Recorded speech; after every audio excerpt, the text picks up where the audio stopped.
Hey guys, hari ni kita tunjuk ni Homelux punya fan. Kali ni version 4. Kenapa version 4? Sebab ada penambahbaikan. Jom kita masuk tengok dia. Kipas yang padu dan viral. Let's go. Lah model dan kod dia. Ini color hitam. Lepas tu kita ada color biru. Okay, kita tengok. Yang paling penting dia ada sirim. And dia boleh adjust tinggi dan rendah. Kita akan tunjuk contoh 90 watt 1 tahun warranty. Okay, jom kita tengok dia. Okay, inilah yang saya buat contoh lepas pasang. Okay, so at least you boleh nampak lah. Paling rendah macam ni. Paling rendah, mid, boleh adjust mid, paling tinggi. Okay, so ada color hitam lah. Blade pun semua hitam. Okay, untuk biru macam ni, semua biru. Okay, biru macam ni, cantik kan? Okay, apakah penambahbaikan dia? So, I panggil dia version 4. Dia dah pakai kaki besi, nampak? Ni besi guys.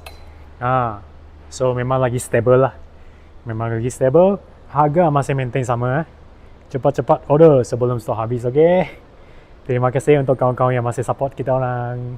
Untuk sekarang kita nak test adakah angin dia boleh sampai 8 meter. Sebab supplier ada claim, dia cakap untuk model ni angin boleh sampai 8 meter. Kita test lah.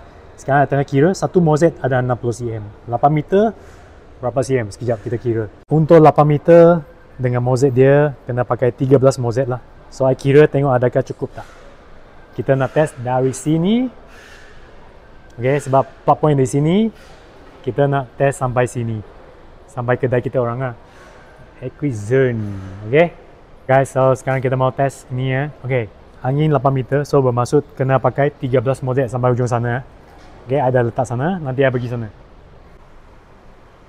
So guys, okay, dah on angin, okay, dari jauh ke sini, nampak? Ke sini ya, so 8 meter ya. Okay, nampak? Kita test ah, ada angin tak? Adakah position saya lari? Yalah, boleh sampai ah, nampak?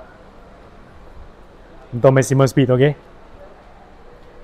Alamak, boleh sampai ah 8 meter. So proven lah, okay?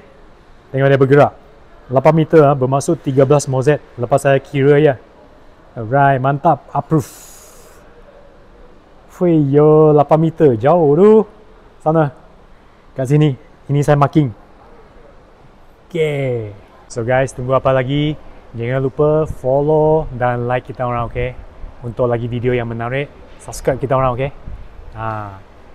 Okay, so anything, contact kita orang. Homelux semestinya power yang padu.